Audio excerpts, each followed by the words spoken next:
Okay, welcome back. So for the second talk this afternoon, we are happy to have Professor Zhouli Xu from UCSD and UCLA.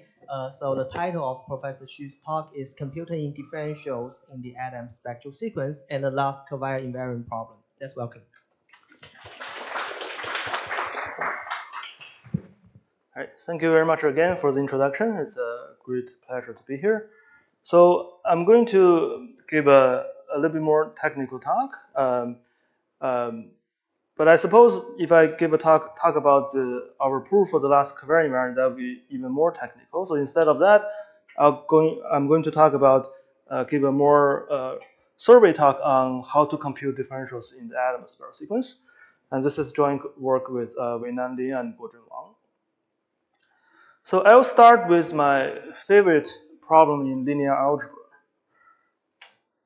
So here's the question.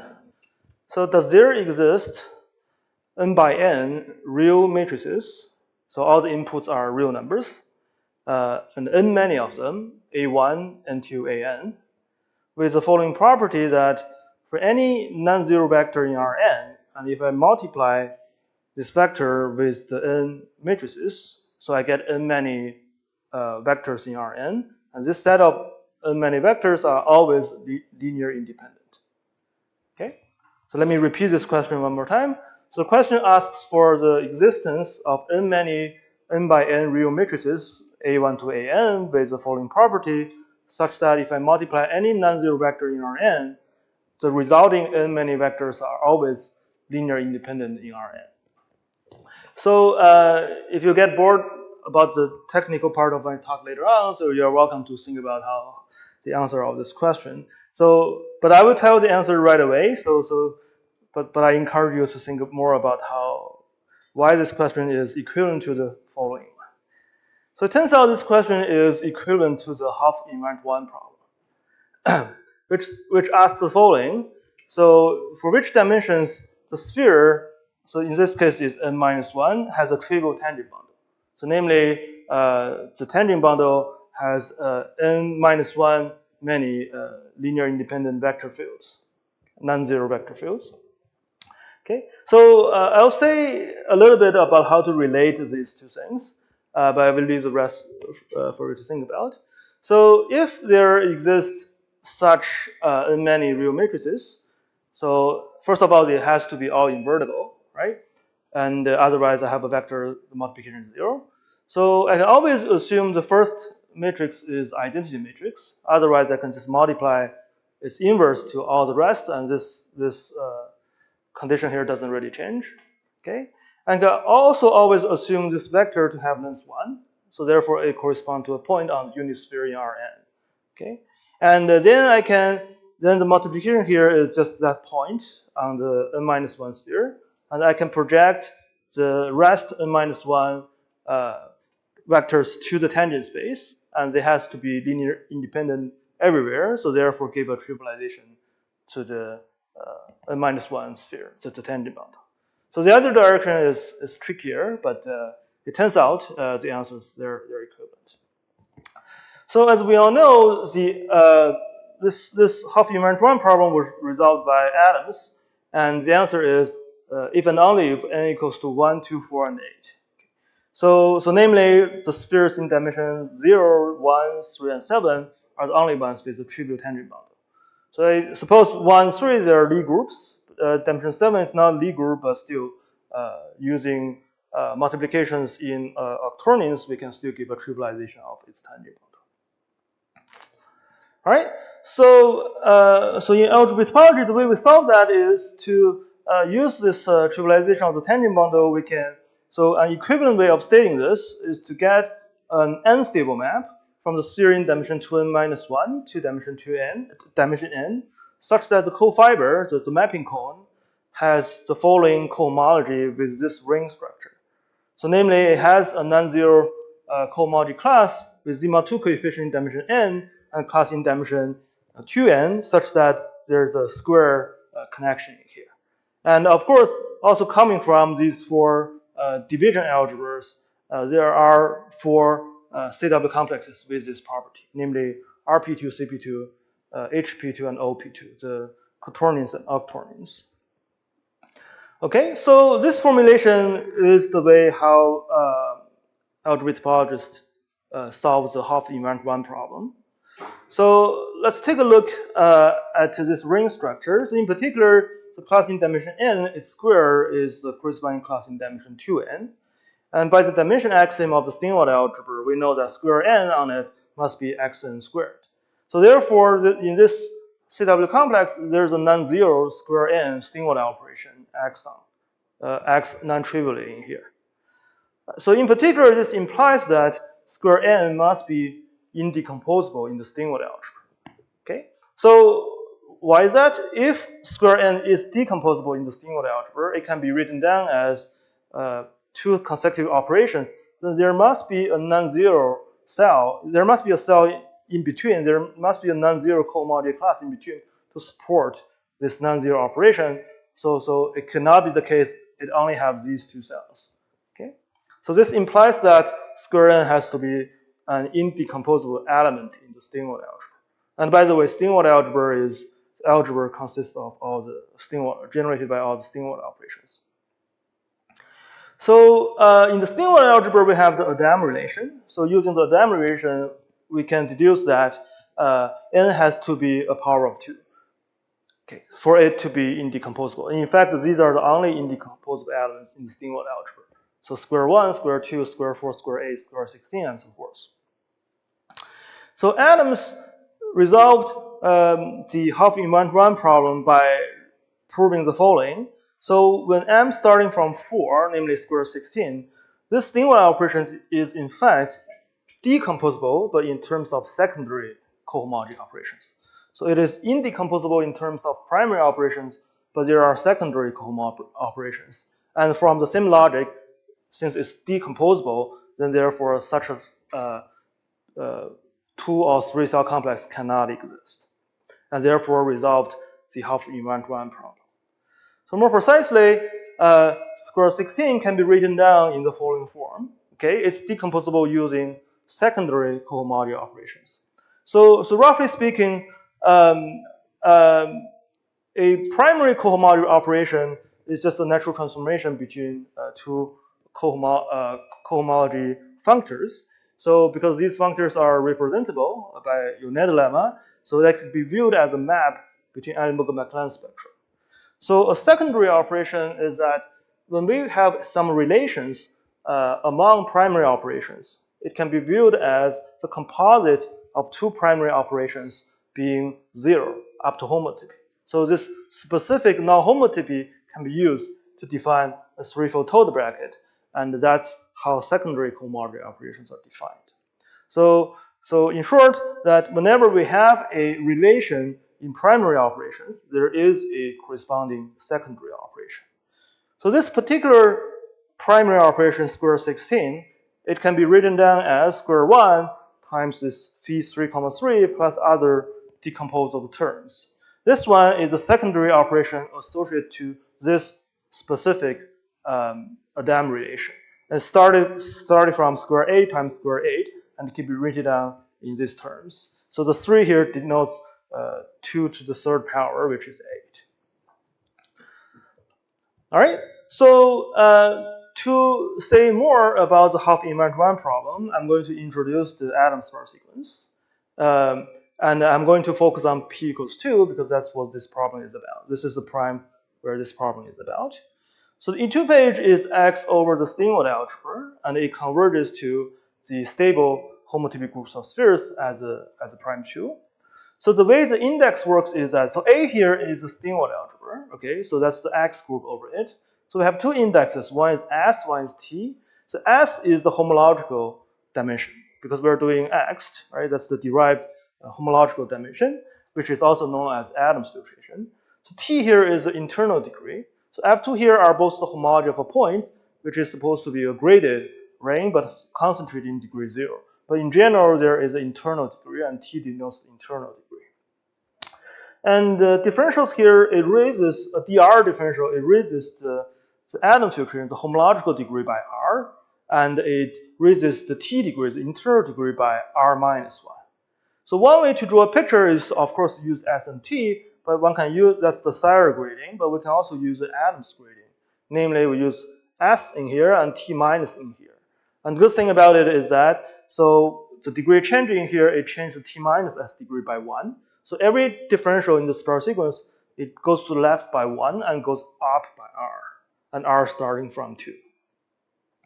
Okay, so so this is a picture of the atom spiral sequence. So if you were in my earlier talk, you know that each dot here is a F2, sigma 2, and the lines here denote certain product structure. So there's something very interesting about this chart I'm showing you versus the one I showed you in the last talk. So if you click on a dot, you'll see the name of the dot and also the degree in here. So this dot has the name H1. This dot has the name H1 squared. This one dot has the name H2, H0, H2, and H0 squared H2, which is also H1 cube. So the feature that when I click on a dot, you can see the name is done by Hood-Chartham. But there are many other features I will show you in this chart, which are done by my collaborator Weinan. So in this range, there's no differentials. Differentials are of negative slope. So for example, this will be a first D2 differential. It goes to the left by 1, goes up by 2. These two, the two red ones, are D3 differentials. It goes to the left by 1, goes up by 3, and so forth. All right. So, okay, so back to the Hopf invariant 1 problem. So it turns out the Adams 1 line can be completely computed, namely the ones that correspond to S equals to 1. Okay, it turns out the group is always just sigma 2 if T is the power of 2 and 0 other lines. And they're generated by HI. H stands for Hopf, and they correspond to the indecomposable elements in the Steenwald algebra, namely square 2 to the J. So if we go to the picture, so this is H0, this is H1, this is H2, that's H3, 15 in here, this is H4, and we have H5. So it gets more and more sparse, but all the dots on the Y line are these ones, H6 and so forth.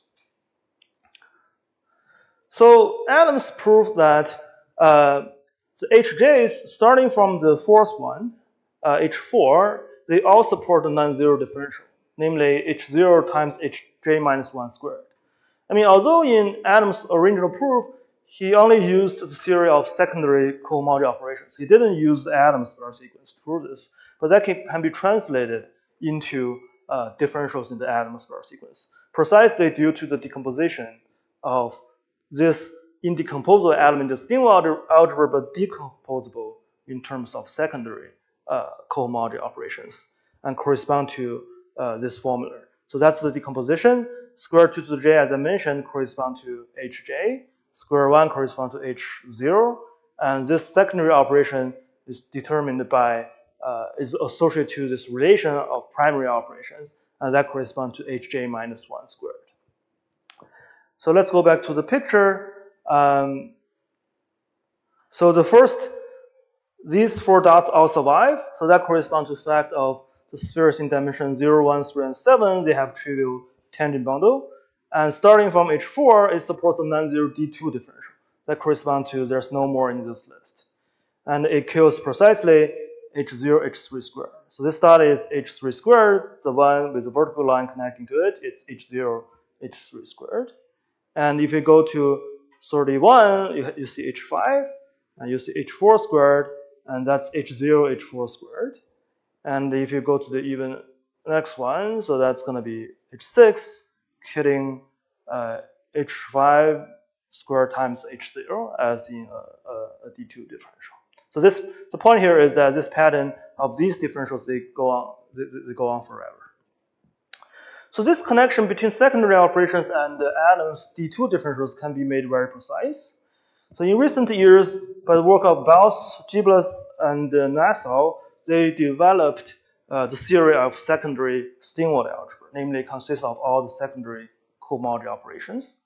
And what's even better is that by the work of Dexter, Tran, Weinan, Lin, they made computer programs to compute Adams D2 differentials in terms of secondary singlet algebra. Okay, so nowadays computing D2 differentials in the Adams square sequence should be considered as an algebraic problem. So there are computer programs and compute completely all of them, and which is the original idea due to Adams. So I will call this method number 1 to compute differentials in the Adams square sequence. So let's take another look at the first non-zero differential here. So the question here is, are there other proofs? So here is a very easy proof, which doesn't require all the things above I mentioned. Okay, so the proof goes as the following. So we know H3 survives. So why is that? Well, if you look at H3, it's right in here. There's nothing could kill it, and it could kill nothing. So this is what people usually say by degree reasons it survives. Okay, so it corresponds to an element in the stable homotopy groups of spheres, and it's in pi 7. But we know the stable homotopy ring is commutative in the gradient sense. So if I multiply two elements in degree 7, it differs. If you change them, there's a sign involved. So sigma times sigma is minus sigma times sigma. So therefore, twice sigma squared must be 0. And H0, H3 squared is precisely detecting twice sigma squared. And therefore, this element must be killed. So in the picture, this is sigma squared, and that detecting twice of it. So there's only one way to kill it, right? Recall that the rule is goes to left by 1 and goes up by 2. And this is the only dot could kill it. And therefore, that's a proof. Okay? So I will call this proof using homotopy relations. So this proof may not seem very intuitive, but in practice, this is actually how many differentials are proved in this line of business. So for example, in Tillman-Bauer's computation of the homotopy groups of TMF, people shuffle total brackets and deduce relations, and something has to be 0, and there's only one way to make it 0, and therefore prove a differential. All right, so there's a third method, so which is the Leibniz rule. This whole spectral sequence is multiplicative, so we should make use of the Leibniz rule here.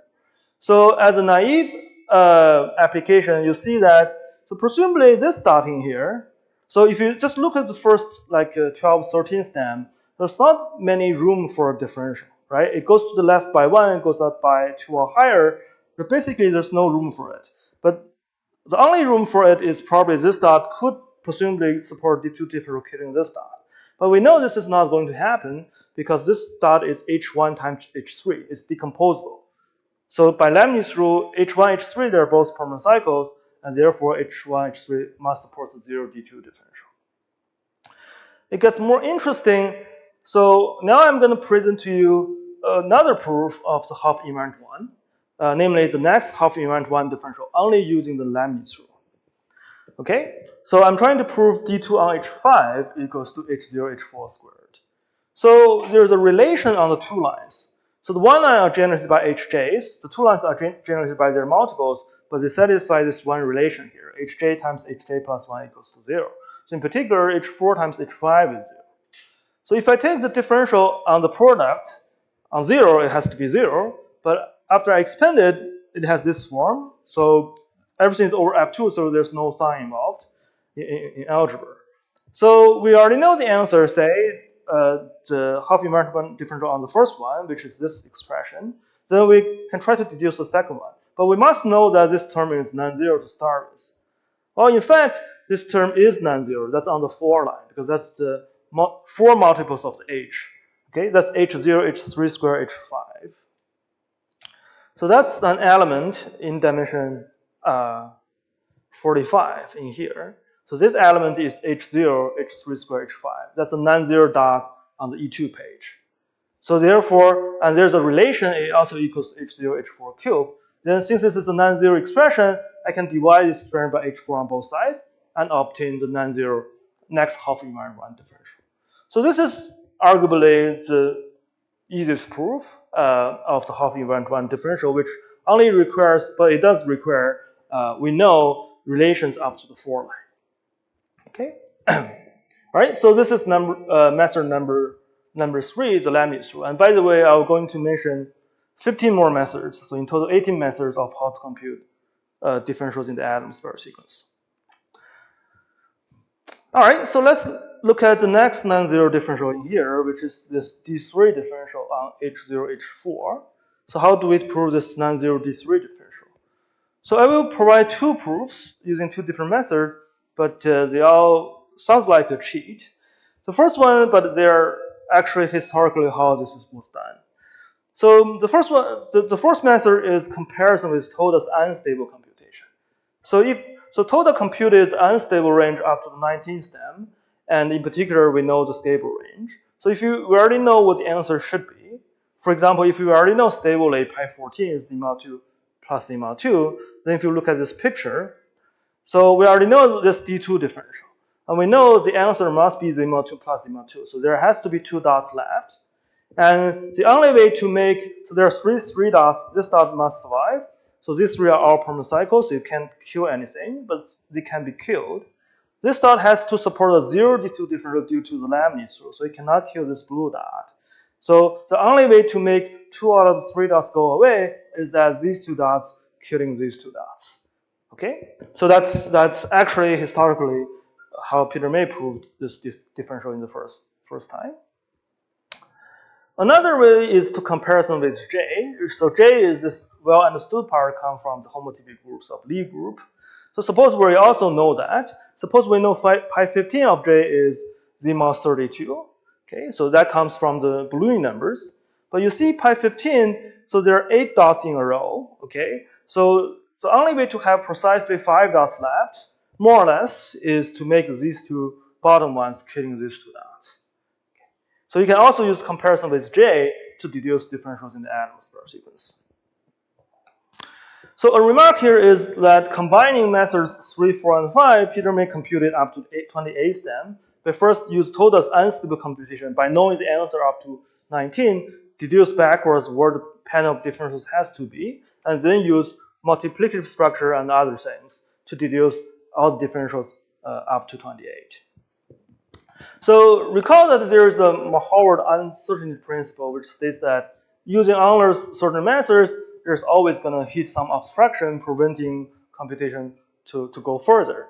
So Peter May also reached a difficulty going from 28 to later on. So in 28, so these two D2 differentials are known by Peter May. And if you look at 30, so that's where the next Hopf invariant 1 element shows up. And there's always a big tower to it. So this pattern of differentials looks a little bit complicated.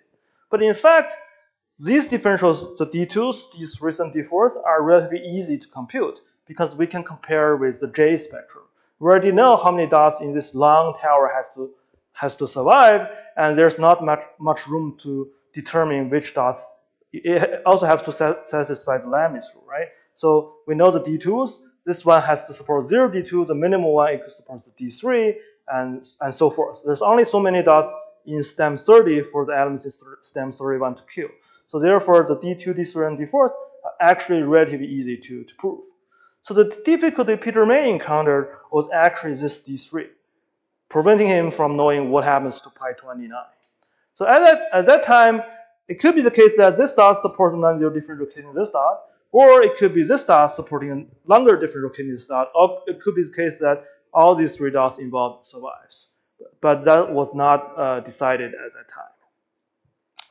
Okay, so let me move on. So that's where the next method shows up. So this is method number 6, which I call the Moss theorem. So Moss theorem is a technique that connects messy products in algebra and total brackets in homotopy. So let me show you one example. Okay, so using differentials, so messy products are defined in any DGA, and in particular also defined in any spectral sequence. So total bracket is just higher products using non-homotypies in topology. So earlier on, I mentioned that, okay, this first non-zero differential H4 kills H0, H3 squared. So I can use this non-homotopy to define a threefold messy product, namely H1, H4. So why this is useful? So this dot is H1, H4. Just by degree reasons, it could kill this dot. It could kill this top dot, for example. And just by Leibniz rule, it supports a 0D2 differential. So we still could not rule out these two things, right? Of course, using Toda's computation and the comparison with other things, we can deduce this is a Perlman cycle. But there's another method deciding it's a Perlman cycle. Namely, it is H1 times this one that supports the differential. So therefore, this dot times H0 killed by that, then multiplied by H1, give us this threefold massey product. So Maull's theorem states that if I have three Perlman cycles and their corresponding homotopy classes, the consecutive multiplication are also 0, which is not indicated from algebra. There could be non-trivial extensions. And furthermore, there is a technical condition called no crossing differentials. Then the corresponding mass product has to be a Perlman cycle as well, and detecting an element in the corresponding total bracket. So this condition is true in this situation, and therefore this theorem immediately tells us H1, H4 is a Perlman cycle. It doesn't support differential of any length, non-zero differential, and therefore this dot cannot kill anything. So Maull's theorem is very powerful because it rules out a lot of possibilities. So in particular, it proves that this element is a Perlman cycle. Okay, so the geometric intuition is that the total brackets are formed by this using non-homotopies, and therefore we can actually construct a map between spheres explicitly. So that's the use of total brackets. So back to that difficulty Peter May encountered, which is the next Kervaire invariant problem, namely the Kervaire invariant problem in dimension 30. So using the same differential, but this time a fourfold massey product, we can define H4 as a fourfold massey product on the E3 page and resulting in a fourfold total bracket. And therefore, we know H4 squared must be a Perlman cycle. So in fact, in Tangar-Mahawar's proof, they first established that this dot is eta times this dot, and by shuffling total bracket, it has to be 0. There must be a 0 relation in homotopy. So therefore, this dot has to be killed. Then they established that this one, by another total bracket argument, it has to be a Perlman cycle, and therefore the only way to make this go away is to have this D3 differential. So that's the way Mahawar and his collaborator push forward the computation, go beyond dimension 29. And that's the differential I was talking about, and it uses several methods combined. So, and by the way, this H1, Hj sits inside of a family of elements in the stable homotopy groups of spheres. So the next method is Mahawar theorem through something called Brown-Gitter spectrum. The idea is still to construct something explicit in the middle and map between two spheres. And the result is that Mahawar proved that H1, Hj for Lj, although Hj itself dies, but the H1, Hj, they all survive. And this is the eta J family. So the point here is it goes to infinity, right? This is H1, H5, and the next one is in dimension 64, H1, H6, the next one is in dimension 128, and they all survive. And that's in a relatively low dimension, so it rules out a lot of possibilities. So next method, what I will call is the Mahawar trick. It translates computing differentials and extensions. So here's the idea of how the trick works. So let's consider the cofiber of the Hopf map, eta. So we have a cofiber sequence. So that's cofiber eta. That's the first Hopf map. So this is a stable picture. And we can take the cofiber again and get S2. So this map obviously induces a zero map on homology. So therefore, we have instead of a line Z sequence of homology, we have a short Z sequence of homology because this boundary homomorphism induces zero on homology. Since if we have a short Z sequence on homology, then we have a long Z sequence on X groups. Okay, the X group of the sphere in dimension 0, cover eta, and sphere in dimension 2. And the boundary homomorphism this time will be the element detecting eta, namely H1. But these three X groups are the E2 pages of the atom spectral sequence for themselves. So therefore, I also have a long Z sequence on homotopy groups, and I have three atom spectral sequences converging to them. So there's a phenomenon called jump of filtrations. So let's imagine the following situation happens. Suppose in covered eta there is a differential. This is a source, this is a target, this is a non-trivial differential. And suppose that the target comes from the bottom sphere, comes from the bottom cell. This is a two-cell complex. And suppose that the source comes from the top cell, okay? So in X groups, of course, so all the 4 dots are accounted for, so the exactness works perfectly. But in homotopy, since this is a differential in the spectral sequence, so therefore in the infinity page and in homotopy, these 2 dots will disappear, okay? So as a result, these 2 dots will still be left. So the natural guess of what's going to happen is that these are both spheres, is that there is a non-trivial ED extension. It jumps filtration, and these 2 dots are connected by the boundary homomorphism in homotopy. But of course, in practice, situations are usually not as nice as this one, because this dot could support another shorter differential, or even a longer differential, and this one could be hit, so we have to do a zigzag, and maybe to a whole count of all the dots involved in that stem in order to figure out what the connection is. But the idea is that there must be something happening connecting these 2 dots. So later on, I will say a few words about how to give a more rigorous, some ideas of how to give a more rigorous theorem proving things like that using something called synthetic homotopy theory. So by the way, combining these Mahawar trick and other methods, Baer, Mahawar, Tangara, they were able to compute, extend the computation up to the 45 step. There is a error in their work, was later realized it's due to a careless indeterminacy of a fourfold total bracket, but corrected by Bob Brunner using power operations. So there are stimulus operations within the atom's spectral sequence. So roughly speaking, differentials commutes with these operations, but in a complicated way. So the input is a D2 differential on this element called E0. And there's an element called E1, which is an operation acting on E0. But after this operation connects E0 and E1, but it stretches the length. And also somehow connects H1 to the target of these 2 differentials. So the subtlety here is that this operation comes from the quadratic construction, and it has to involve attaching maps in RP infinity. So I will not say too much about it, but there are certain operations which commutes with differentials. But in practice, they're usually always 0. But one very great theorem by Bob Brunner is the following, that based on Mahawar's theorem that H1, Hj all survives, Brunner proves that H2, Hj plus 1 squared all survive. This is again in construct to Hill-Hopkins-Ramner solution of the Kervaire Invariant problem, because Hj plus 1 squared, they eventually all die, starting from H7 squared. But after multiplying by this constant, H2, they actually all survive. So the next method I'm going to mention is comparison with TMF. So you can view this as a generalization of comparison with J. So why is the J thing very useful? So let's look at this picture. So this is an E2 page. So one feature of this program by Weinan is we can go to the next page. We can go to the E3 page with fewer dots, E4 page with fewer dots, and also E infinity page. When you go to the infinity page, there's a big gap, and above it, that's the J pattern. So that's something we completely understand. So we know precisely which dots in the J pattern that survives. And that's already something very useful, because let's say if we know this dot survives, that also means nothing could kill it.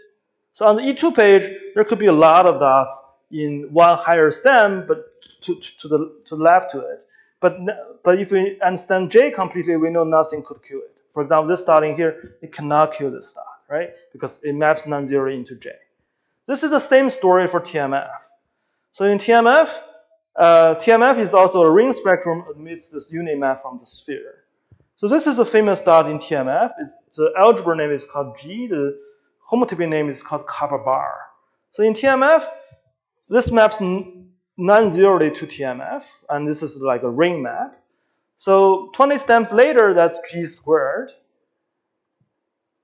20 stems later, that's G cubed. Then 20 stems later, that's G to the 4th. 20 stems later, that's G to the 5th. So these are all non-zero in TMF.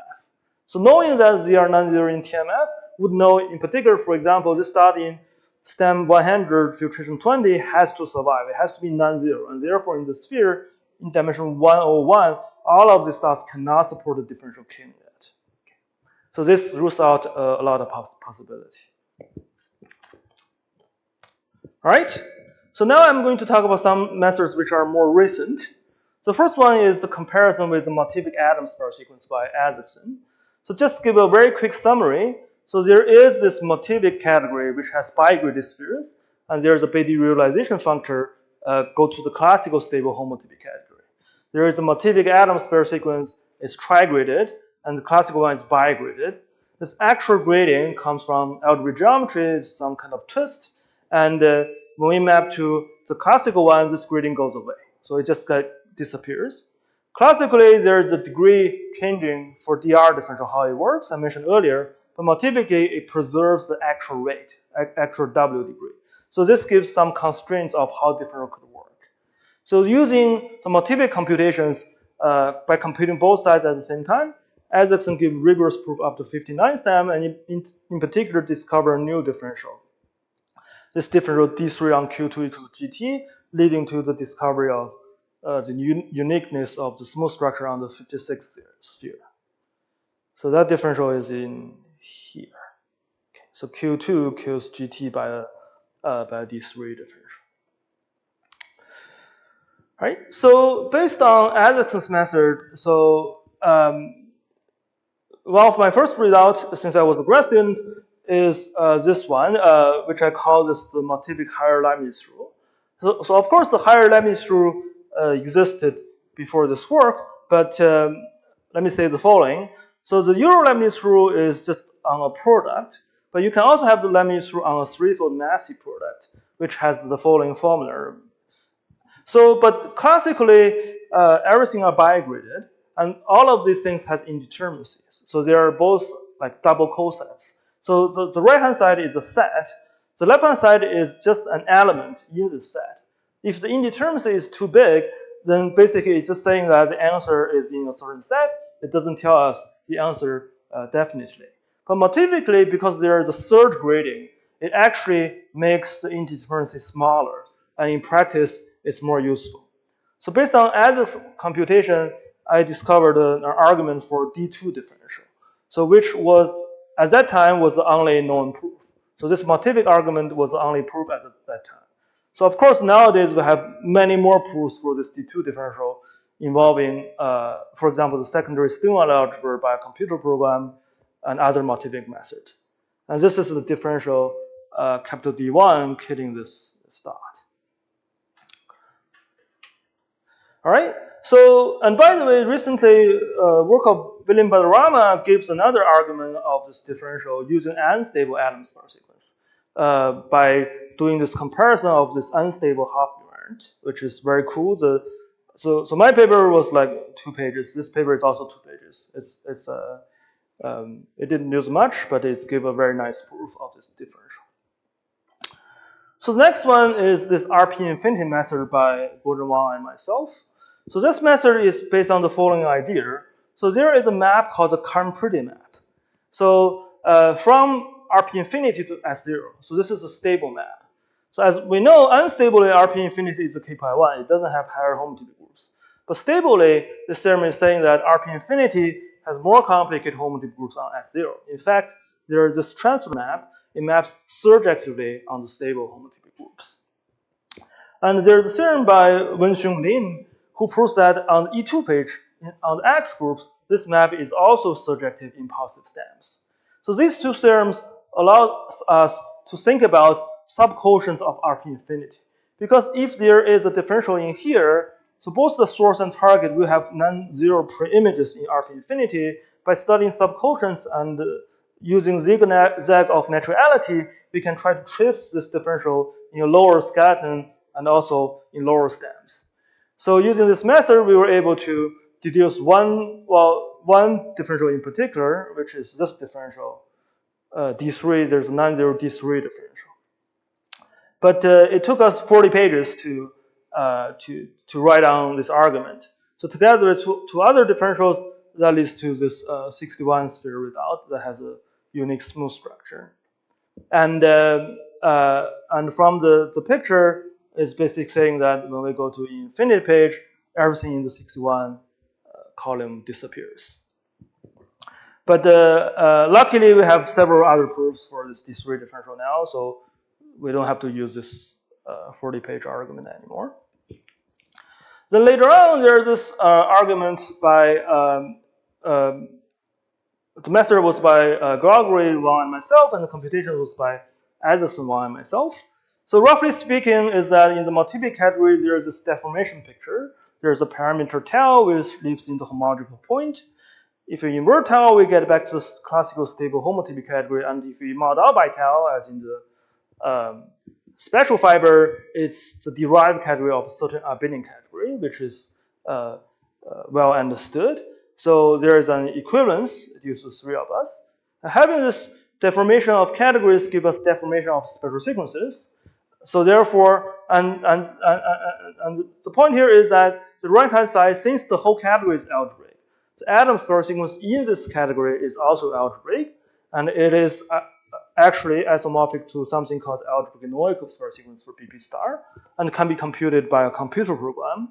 So we get a lot of differentials in here, like for free. Then we can pull back in here and go back to the classical world. So basically, through the motivic world, we build up a connection between two classical objects, and we can get differentials for free from a computer program.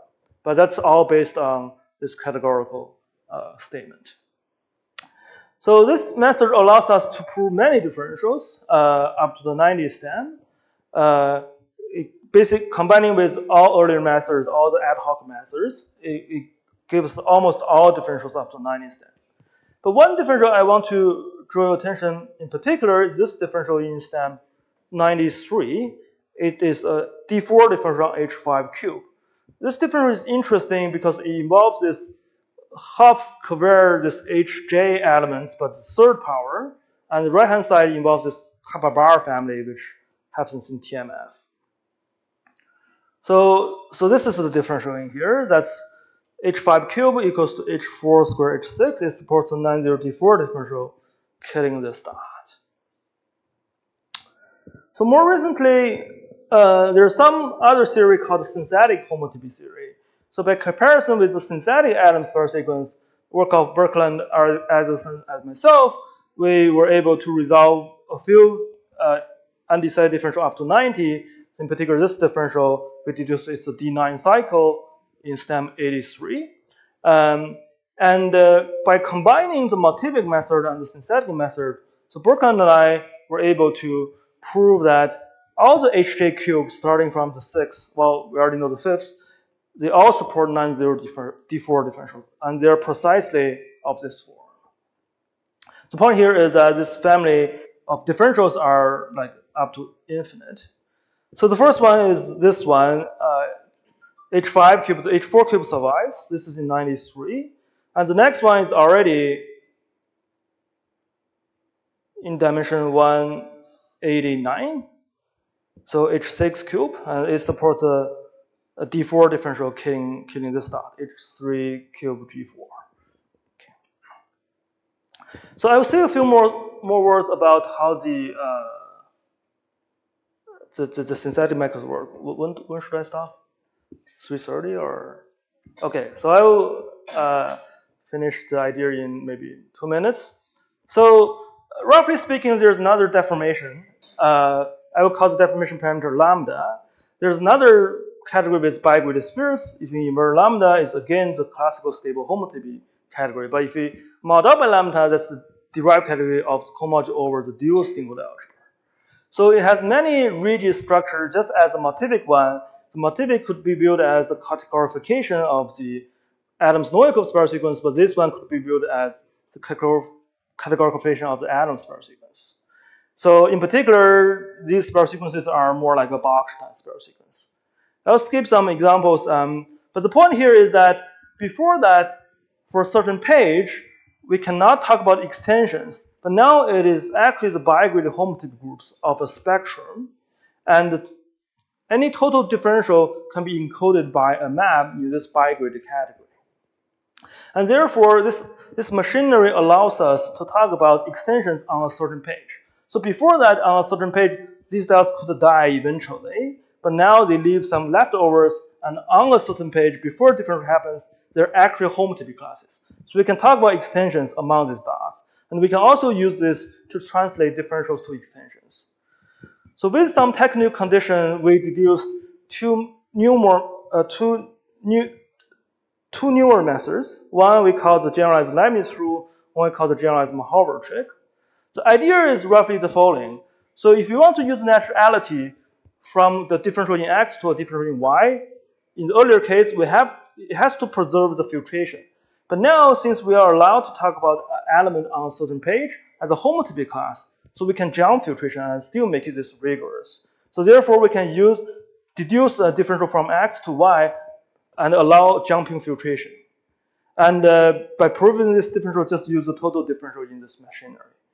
And also, a generalized Mahorver trick is also the following. And again, before that, we do not allow jump filtrations, but now we can allow that. We can even use computer programs to do that. So maybe in the last minute, let me just say that. So we use computer programs to compute not only the sphere, but also covariant eta, covariant nil. We computed about like 50 plus spectrum. And also, the computer program allows us to compute the maps among them on the E2 pages. So computer program can propagate differentials by Leibniz rule, by laterality, even homotopy groups along that sequence, and so forth.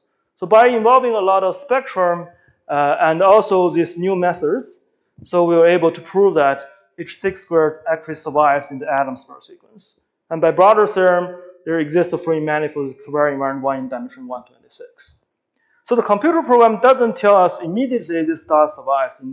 So that's the dot in here. It only tells us it survives to a certain page. But so this dot is in dimension 126. So it could support the differential killing dots in something in dimension 125. There's 105 dots in dimension 125. Using classical methods and naturality with a lot of spectrum, we can get rid of 101. So there are 4 left. Using the 2 new methods, we can get off 3 more, and having essentially only 1 left. So there's still a few more dots, but there is a estimate. So basically, there's this quadratic construction by Barrett-Mahorver inductive approach and upgraded by Berkeley and myself in the synthetic setting, tells us this element survives even only if there's a certain relation has to be true in the synthetic bigraded homotopy groups of spheres. In fact, we also have an estimate of which page it survives to, provide a certain relation is true in a certain sense, which leaves us essentially there's only 1 dot as a target. So this dot could detect theta 5 squared, and there's an eta, and that's the only possibility for it to be killed. And then we use some other ad hoc method to prove that this eta extension cannot happen, and therefore H6 squared survives. So finally, there are a few future goals. There are some other relations that have homotopy theoretical meanings, these 2, and also we're also exploring explicit differentials on H7 squared and so forth. And if we can do that, that could possibly give another proof for Hill-Hopkins-Rabinow argument, theorem. I'll stop here.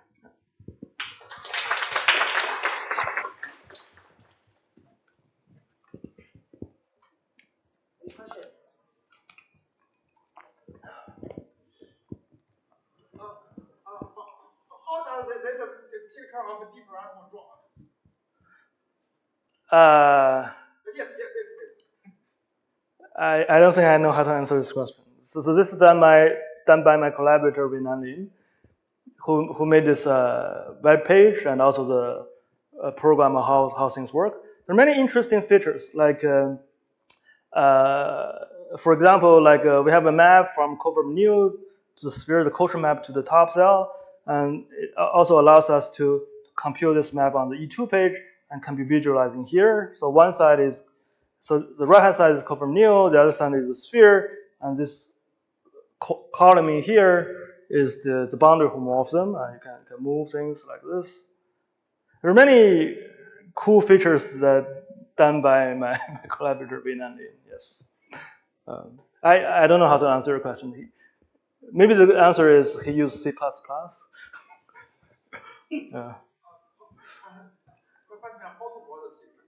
How to what? How to draw this picture?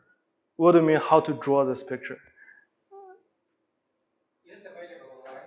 But you still want to solve the picture. He made the software himself. He made the software himself.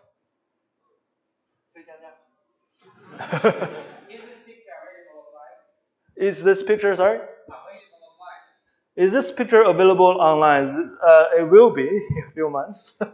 It's not yet. There's some preliminary picture without the pattern of differentials is available on Weinan-Lin's webpage. Yes, but with the differential on all the features, we haven't released it yet. Any other questions? So you mentioned that this new approach has some more potentials, right? So up to dimension 126. So is that possible that you can decide almost everything up to that dimension? Right. So there's also a feature of dashed, the ones we don't know. So so before this work, we know, roughly speaking, almost everything up to 90, up to 3 or 4 differentials. But now we know a lot. You see, this is just consider all the possibilities on the E2 page, and these are the only possibilities we do not know, which is kind of sparse, up to like 120 something.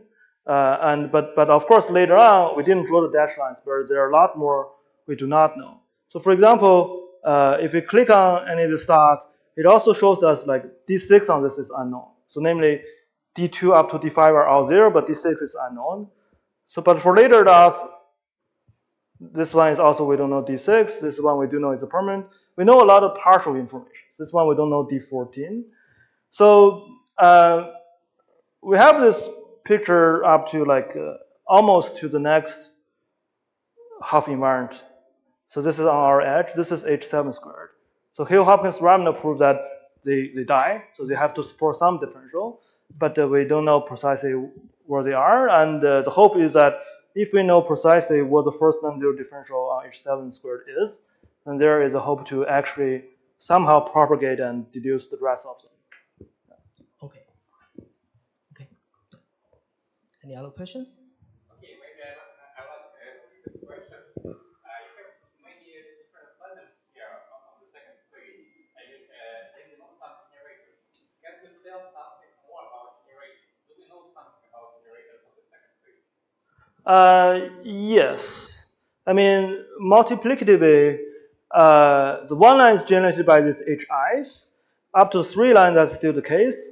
Starting from the 4 line and above, there are more multiplicative generators, like this one is, sorry, on 3 line, there's also the C family. On the 4 line, there are more things.